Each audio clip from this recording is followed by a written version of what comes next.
एक ऐसी नदी जिसमें खून बहता है। और चांद पर शीशा क्यों रखा गया है? और कभी आपने सोचा है कि कुत्ते टांग उठाकर पेशाब क्यों करते हैं? और क्या होगा प्लेन के उड़ते समय ही उसका दरवाजा खुल जाए? ऐसे ही फैक्ट्स को जानने के लिए वीडियो को एंड तक देखना। नंबर 30, आपने बहुत से मैचेस में ऐसे मैदान पर बने एड्स तो देखे होंगे, पर क्या आपको पता है कि इन्हें ऐसे कैसे बनाया जाता है? पहले के टाइम में तो ये एड्स घास पर पेंट की जाती थी, पर जैसे जैसे टाइम बीतता गया वैसे वैसे इन पेंट्स की जगह मॉडर्न टेक्नोलॉजी और 3D ग्राफिक्स ने ले ली। अब इन एड्स को लाइव टेलीकास्ट के बीच में ही ऐड कर दिया जाता है और हमें लगता है कि जैसे ये घास पर ही छपे हुए हैं। और जाहिर है कि इस टेक्नोलॉजी से पेंट का खर्चा तो बचता ही है और साथ ही एक मैच में बहुत सारे स्पॉन्सर्स का एडवर्टाइज करना भी आसान हो जाता है। नंबर 29, अलास्का में एक जगह है जिसे ब्लड फॉल्स कहते हैं और देखने में इसका पानी खून जैसा दिखता है, लेकिन ऐसा इसलिए होता है क्योंकि पानी में आयरन ऑक्साइड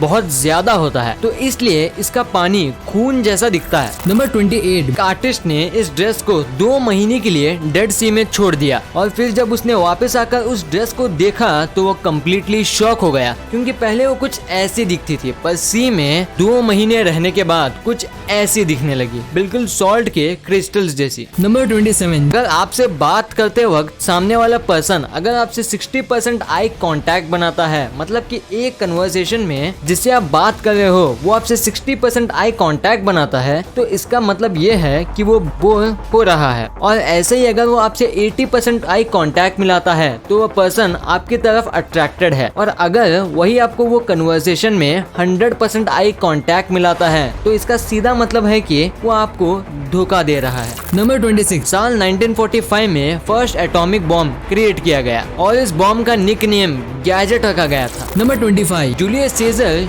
जिन्होंने रोमन एम्पायर को लीड करने में बहुत बड़ा रोल निभाया था, पर अगर ये आज भी 21st सेंचुरी में जिंदा होते तो वो कुछ ऐसे दिखते। नंबर 24, आपने ये तो सुना होगा कि दूध पीने से आपकी हड्डियां मजबूत होती है, पर ये बात कुछ हद तक सही है और कुछ हद तक गलत भी, क्योंकि अगर आप एक वुमन हो तो दूध पीने से आपकी हड्डियां मजबूत होने की बजाय उल्टा कमजोर हो जाएगी। और ये फैक्ट शायद ही आप में से किसी को पता होगा, तो इस फैक्ट के लिए 1 लाइक तो बनता है। नंबर 23, आपने ये बात बहुत बार सुना होगा कि इस कंपनी का सर्वर इतना बड़ा है और इस कंपनी का इतना, लेकिन क्या आपने उन कंपनीज के सर्वर रूम देखे हैं? नहीं देखे तो ये देखो कुछ बहुत बड़ी और फेमस कंपनीज का सर्वर रूम्स। आपको किस कंपनी का सर्वर रूम सबसे ज्यादा पसंद आया कमेंट में जरूर बताना। नंबर 21, चलिए मैं आपको मिलाता हूँ दुनिया के सबसे बदसूरत दिखने वाली मछली से, जिसका नाम है बोल्ड फिश। और यही नहीं, इसे वर्ल्ड्स मोस्ट अगलीस्ट फिश का अवार्ड भी मिला है और ये मछली साउथ ईस्टर्न ऑस्ट्रेलिया और तस्मेनिया जैसे इलाकों में पाई जाती है। नंबर 20, आपने बहुत से दिनों के बारे में तो सुना ही होगा, पर आप बिलीव नहीं करोगे कि रेड हेड डे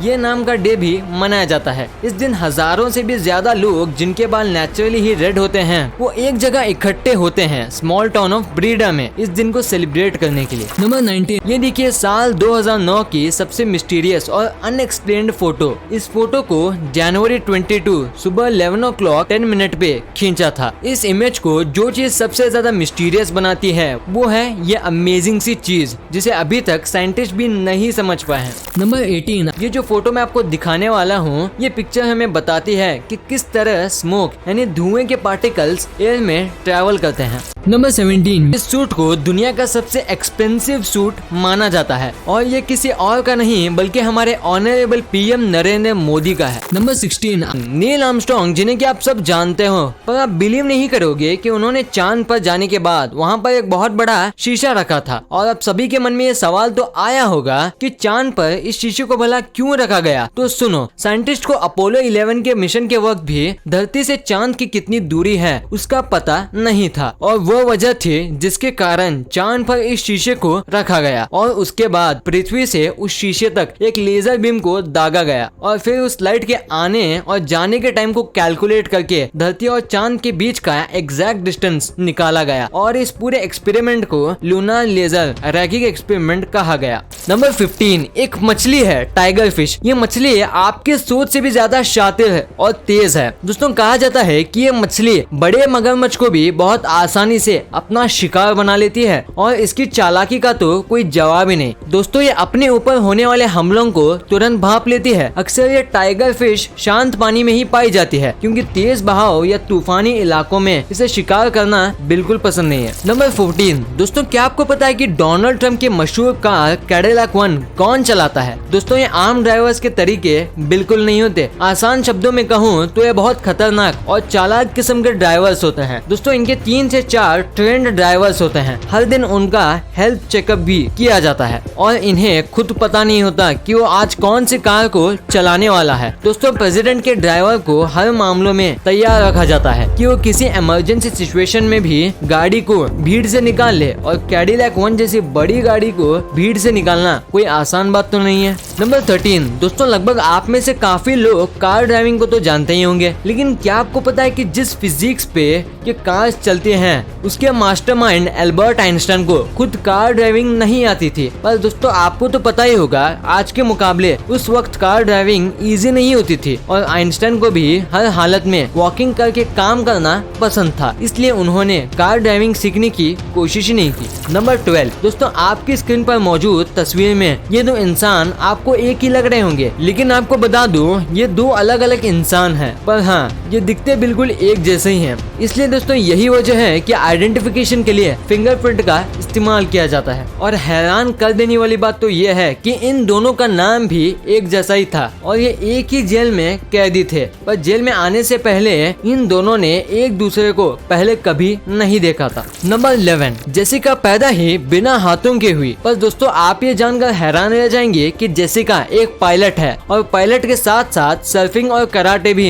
इनको आती है। जेसिका मिसाल है उन लोगों के लिए जो लोग अपने हैंडीकैप होने का बहाना देते हैं। नंबर 10 दोस्तों, दुकानों से जो हम सेब खरीदते हैं आपको क्या लगता है कि वो ताजे होते हैं, हाँ या ना? कोई बात नहीं दोस्तों, मैं बता दूं दरअसल मार्केट में हर तरीके के सेब पाए जाते हैं, लेकिन अगर आपको पता करना है क्या वो फ्रेश और प्योर हैं, तो आपको ज्यादा कुछ नहीं करना, बस उस सेब को पानी में डालना होता है। अगर वो पानी में डूब गया तो इसका मतलब है कि वो मिक्स है, लेकिन अगर वो तैर रहा है तो समझ लीजिए कि वो प्योर है, क्योंकि दोस्तों फ्रेश सेब में 25% हवा होती है। नंबर 9 क्या आप इस बात पर भरोसा कर सकते हो कि जर्मनी जैसे देश ने वर्ल्ड वॉर 1 में एक ब्रिटिश कैदी को खुलेआम रिहा कर दिया? लेकिन हाँ दोस्तों ये सच है कि उसने रिहा तो किया, लेकिन वो इसलिए कि उस ब्रिटिश कमांडर की माँ बहुत बीमार थी और उसने ये शर्त रखी थी कि उसके बाद अफसर को वापस आना पड़ेगा, और इस शर्त के साथ उन्हें छोड़ दिया गया। दोस्तों बातों को ध्यान में रखते हुए वो वापस तो आए और 9 महीने की सजा के बाद कुछ कैदियों की मदद के साथ वो वहाँ से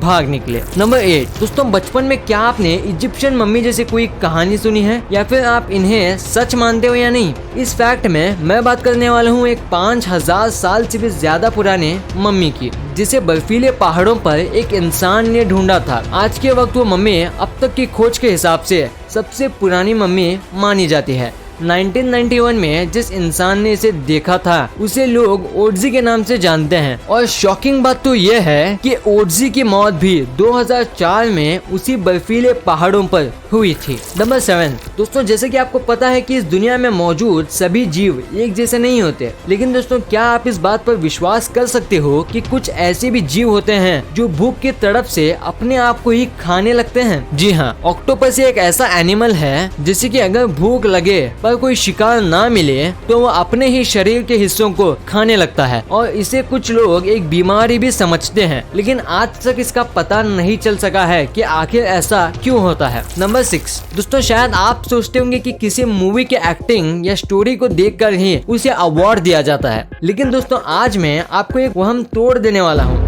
दोस्तों क्या आपने टाइटैनिक देखी है? जरूर देखी होगी, लेकिन क्या आप जानते हो कि टाइटैनिक ने 11 ऑस्कर्स जीते हैं? पर शॉकिंग बात तो ये है कि एक अवार्ड भी एक्टिंग के लिए नहीं जीता, बल्कि बेस्ट डायरेक्टर और बेस्ट पिक्चर के लिए जीता था। यहाँ तक कि एक्टर्स को नॉमिनेट भी नहीं किया गया। नंबर 5 दोस्तों, आजकल के हर शहर में ऐसे अस्पताल हैं जहाँ प्रेगनेंसी टेस्ट बहुत आसानी से हो जाते हैं, लेकिन दोस्तों क्या आपने कभी सोचा है कि पहला प्रेगनेंसी टेस्ट कैसे किया होगा? दरअसल दोस्तों लगभग 1350 BC में इजिप्शियन औरतें वीट्स या बार्ली सीड्स पर यूरिनेट करती थी अपने प्रेगनेंसी का पता लगाने के लिए। जब वो यूरिनेट करती थी तो जो सीड्स होते थे वो जल्दी जल्दी स्प्राउट होने लगते थे, जिससे उन्हें अंदाजा लग जाता था कि क्या वो प्रेग्नेंट हैं या नहीं।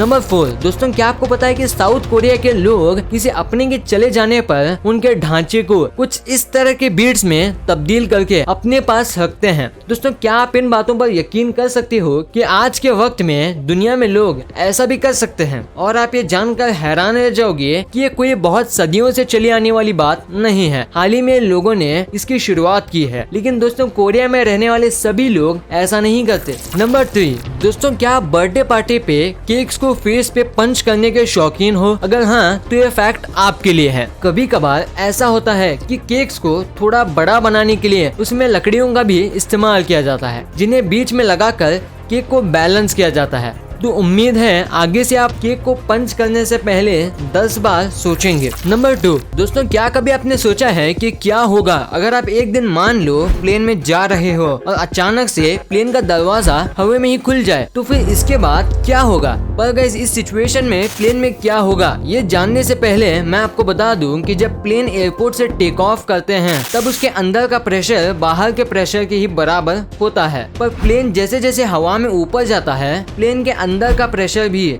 बढ़ने लगता है। और मान लो अगर प्लेन का गेट गलती से या किसी प्रॉब्लम के चलते खुल जाए, जो टेक्निकली इम्पॉसिबल है, तो फिर दोनों जगह के अलग अलग प्रेशर के चलते सभी चीजें प्लेन के बाहर जाने लगेगी, चाहे वो प्लेन में सफर कर रहे पैसेंजर ही क्यों ना हो। बल्कि इस प्लेन का दरवाजा खोलने का तरीका और बनावट इतना यूनिक होता है कि उसका हवा में ही डोर खुलना इम्पॉसिबल है। नंबर 1 आपने डॉग्स को कुछ इस तरह से अपनी टांगों को उठाकर टॉयलेट करते देखा ही होगा। बट गाइस, आपने इसके पीछे का रीजन जानने का कोशिश किया है? दरअसल डॉग्स अपने कैप्चर्ड एरिया को लेकर बहुत सतर्क होते हैं और वो ये कभी नहीं चाहते कि उनके एरिया में किसी और डॉग की एंट्री हो। इसलिए वो टॉयलेट करते समय इस बात का ध्यान रखते हैं कि वो टॉयलेट ऐसी जगह पर हो जहाँ पर बाकी डॉग्स की नाक आसानी से पहुँच सके, यानी कि कुछ हाइट पर। और इसी हाइट को अचीव करने के लिए डॉग्स अपनी एक लेग को उठाकर टॉयलेट करते हैं। वीडियो अच्छी लगी तो इस वीडियो को लाइक कर देना और सब्सक्राइब करके उस बगल वाले बेल आइकन को भी ऑन कर लेना। और आप मुझे सोशल मीडिया प्लेटफॉर्म्स पर भी फॉलो करना मत भूलना। लिंक्स वीडियो के डिस्क्रिप्शन में मौजूद हैं।